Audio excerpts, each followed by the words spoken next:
Bueno, déjenme saludar a varios y varias migrantes a quien les tengo respeto y admiración, como los millones de heroínas, héroes y heroínas que ponen en alto el nombre de México. Resulta que se han impugnado los resultados electorales que le dieron la victoria al candidato del PAN, Raúl de Jesús Torres Guerrero, mejor conocido como Raúl Richie. Denuncian irregularidades y esto es como diputado migrante, así sería. Por eso se han impugnado los resultados y le agradezco mucho a tres excandidatas, porque tengo entendido que el excandidato aún no llega a la mesa de diálogo, tres excandidatas: Sandy Choreño, excandidata a diputada migrante por el PRD; Diana Reyes, excandidata a diputada migrante por el PT; y Verónica Puente, excandidata a diputada migrante por Morena. Les agradezco a todas ustedes por acompañarnos. Andy, me da mucho gusto saludarte. Diana, gracias por acompañarnos. Verónica, es un placer. Buenas tardes, buenas noches a todas. A ver, se están impugnando los resultados. ¿Qué es lo que ha pasado? Sandy, empiezo contigo. Hola Vicente, mucho gusto en saludarte nuevamente y a tu auditorio. Pues como sabes, la lucha de la Diputación Migrante nos ha llevado muchísimos años, obviamente a mí menos, pero muchas personas, muchos activistas que nos anteceden estuvieron en esta lucha. Se logró mediante algunas impugnaciones que metimos al tribunal en la pasada elección y pues estuvo un poco, digamos que atropellado el proceso, aún así pues muchas y muchos de nosotros, junto con los grupos con los que estamos, decidimos competir. En el proceso nos fuimos dando cuenta pues de varias irregularidades, por ejemplo, pues en el caso de Raúl, que no tenía una residencia en el extranjero, que había tenido un cargo público en la Ciudad de México en el 2019, lo cual lo hacía incumplir la residencia de 2 años en el extranjero para que fuera elegible. No obstante, siguió el proceso y cuando llegó el momento de la elección y gana, es cuando nosotros pudimos ya presentar esas pruebas, que fue las que obtuvimos mediante transparencia y algunos otros, algunas otras instituciones. O sea, me estás diciendo, Sandy, que de entrada la candidatura era inviable, no era posible que resultara candidato Raúl de Jesús Torres Guerrero, el candidato del PAN, el que resulta ganador. Ese es el punto. Así es, así es. En el proceso nos dimos cuenta que él estaba ocupando un cargo público en el Partido de Acción Nacional en la alcaldía Venustiano Carranza en el 2019. Le mandé ahorita a tu productora las pruebas que están ahí donde nosotros obtuvimos mediante transparencia que tenía ese cargo en el 2019, lo cual lo hace incumplir el requisito de 2 años en el extranjero. Esa era la primera.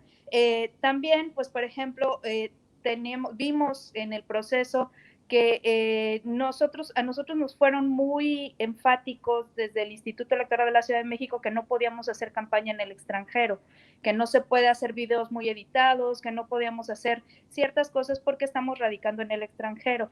No obstante, el candidato del PAN estuvo haciendo varios videos, incluso te mandamos un jingle que me parece que no lo van a poder poner, pero donde él está pues con videos muy editados, donde traen camisetas, donde él está pues haciendo campaña, ajá, lo cual pues obviamente nos pone en desventaja.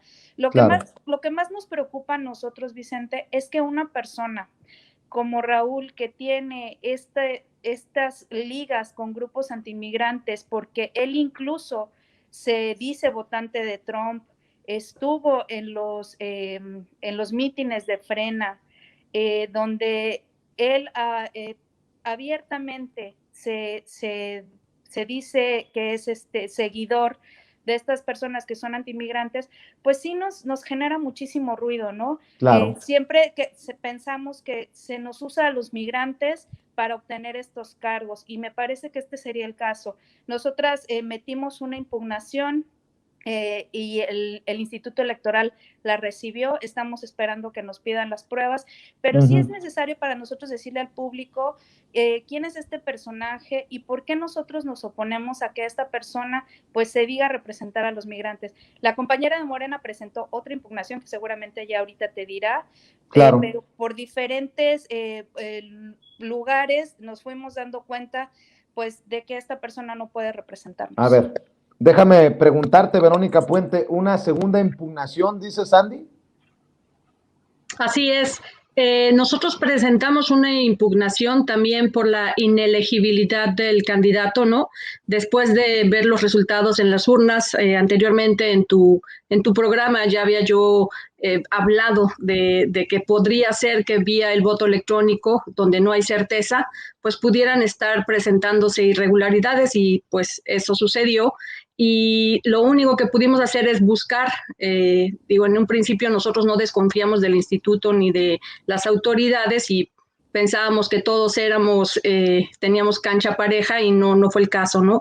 En la cuenta del ex candidato ahora, pues, electo, se le puede rastrear todos esos videos en donde él habla de odio, incluso estuvo en los campamentos de Frena en septiembre, en octubre, en noviembre y en diciembre todavía sale en Sepa la Bola, un programa ahí, no entiendo de qué se trate, pero él dice abiertamente que él pasa la mitad de la pandemia en Nueva York y la mitad de la pandemia en Ciudad de México.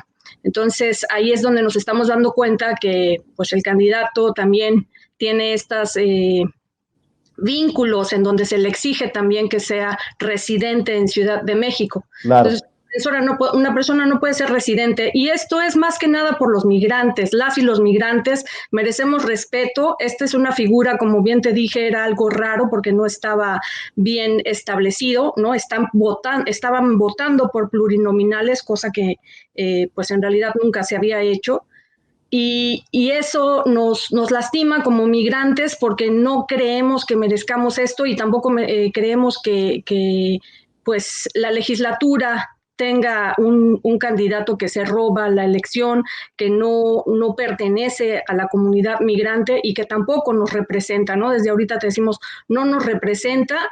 Una persona también que ejerce violencia política de género, que es otra demanda que pues es penal, ¿no? Debería de estar buscando ya también abogado el ex candidato ahora electo, porque en Ciudad de México no tiene fuero. Entonces, vía nuestro partido también vamos a presentar esta demanda por violencia política de género que ejerció en contra mía en particular, pero también podríamos verificar, ¿no? Lo que ha sucedido con las otras. ¿Por qué en contra tuya? ¿Qué te hizo? Pues a mí me acusa, me difama de haber guardado silencio a cambio de preventas, de haber puesto a una pariente, simplemente porque la suplente lleva el mismo apellido materno que el mío, pues él ya da por hecho que yo estoy vendiéndome a cambio de algo, ni siquiera dice de qué, pero pues me afecta políticamente, ¿no? Me afecta a mi imagen y pues me está acusando inclusive de nepotismo. Entonces, pues es grave las acusaciones que me está haciendo y precisamente ya está tipificado esta violencia política de género, es una demanda penal, pues que también vamos a presentar en su contra y es lastimoso para todas y todos los migrantes que alguien así intente decir que nos representa. De hecho, me está informando nuestra productora Meme Yamel que ya hemos buscado al diputado migrante para entrevistarlo, pero nos dice que no puede o simple y sencillamente nos deja en visto porque sabe que me voy a portar elegante porque el panel es de puras mujeres y no quiero un exabrupto que vaya a prestarse a... En fin, a ver, déjame preguntarte, Diana. Veo que son de diferentes partidos, pero están haciendo un frente común, o al menos es la idea que tengo, me corrigen si estoy equivocado, para esta impugnación y para que no asuma el cargo este personaje del PAN. ¿Es un frente común de diferentes candidatas de diferentes partidos? Así es, mira, Serrano, lo que queremos decirte es de que nosotros hicimos este frente porque queremos la aclaración ante las autoridades electorales que lleguen hasta las últimas consecuencias para que nos puedan explicar qué es lo que pasó con esta votación porque estuvo pues muy irregular. Y yo te quiero decir que, por ejemplo, nosotros queremos que pedimos a las autoridades electorales que nos expliquen en la cuestión de los votos electrónicos. ¿Por qué? Porque resulta que en los votos electrónicos tenemos un 83% de votantes y pareciera que el voto postal es del 17%. Ahí vemos curiosamente y el problema ahí donde no se presenta que haya, pues, como si pareciera que ese candidato lo conociera mucha gente, es decir, como si la votación o los votantes o el padrón hubiera votado al 100%.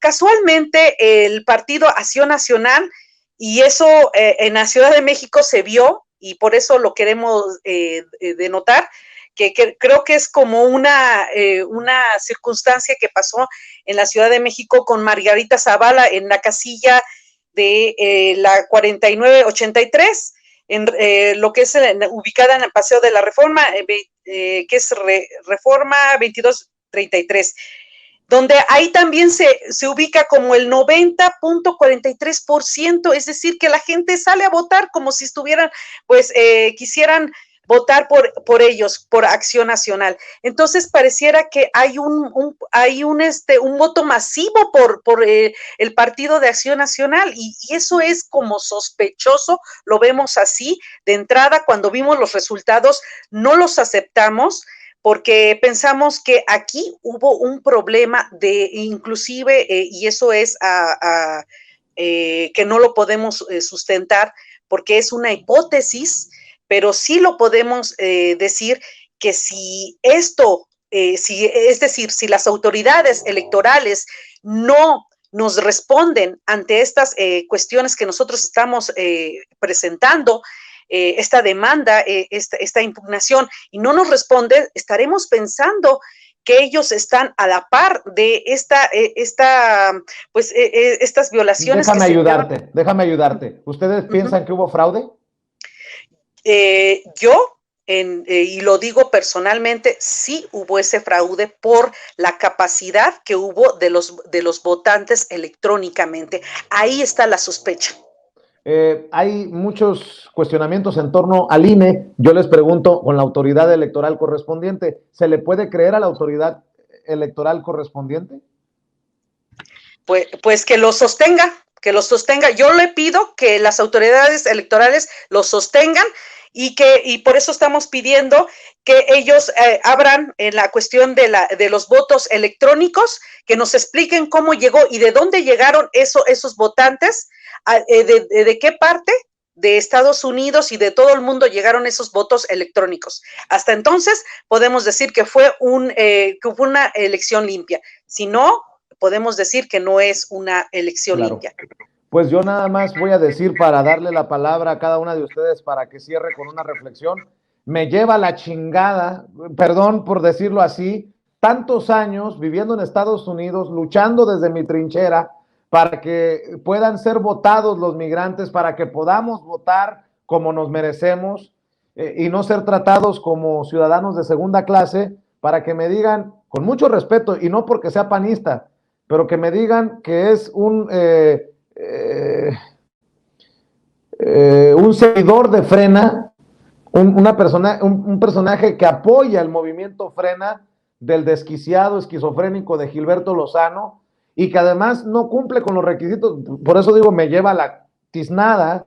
Mi querida Sandy, tú me conoces y sabes que soy sincero y verdaderamente lo siento así. Déjame preguntarte, ¿con qué cierras para la gente que nos está viendo y escuchando? Pues yo creo que cuando dices eso, estamos todos sintiendo lo mismo. En realidad, pues, como te decía, esta es una lucha de muchos años. Nos preocupa efectivamente que la persona que nos vaya a representar ni siquiera conozca la agenda migrante, que no sienta lo que nosotros hemos sentido, la discriminación, el racismo, que aparte, como dices, pues sea un seguidor de una persona, pues, que visiblemente no está bien de sus cabales, pero nosotros estamos efectivamente exigiendo al Instituto Electoral que se reponga la elección, que se hable abiertamente de qué fue lo que pasó, como dice Diana, de que se transparente dónde están los votos, y a partir de ahí, si no se nos hace caso, iremos escalando instancias. Tú sabes que los migrantes no nos damos por vencidos, hay muchos grupos detrás que están cuestionando quién es esta persona, entonces iremos escalando estas instancias y no nos vamos a rendir. Esta persona no nos representa y necesitamos un representante que sea digno, no nosotras si quieren, pero que sea alguien que conozca la agenda migrante y que cumpla con los requisitos que se establecieron desde el principio. Si fuera digno representante de los migrantes, me respondería a esto el disque candidato ganador de la elección. ¿Qué piensa de su compañera de partido, Josefina Vázquez Mota, y los muchos millones que recibió en el gobierno de Peña Nieto para disque apoyar a los migrantes a través de la Fundación Juntos Podemos, y que nunca ha dado claridad? Y le digo candidato o candidato, que me responda, porque me apareció en mi Facebook como memoria de hace por lo menos 3 años. Tenemos muchos años, como nosotros aquí en Sin Censura, peleando para que se respete a los migrantes. ¿Se compromete a pedirle cuentas claras a Josefina Vázquez Mota o la seguirán protegiendo desde el Partido Acción Nacional? Solo lo dejo ahí para que chille la víbora, para dejar la víbora chillando. Verónica Puente, para cerrar, ¿qué reflexión dejas? Bueno, como lo había dicho anteriormente, cualquier elección debe de tener certeza. Un voto electrónico no hay certeza, y en este caso también tendríamos que pedir la opinión de 2 o 3 personas técnicas para que den cuenta de lo que está denunciando también la compañera Diana, de que hubo manipulación en el voto electrónico. Es un sistema que no es infalible, ¿verdad? Sabemos que hay ruido en la comunicación.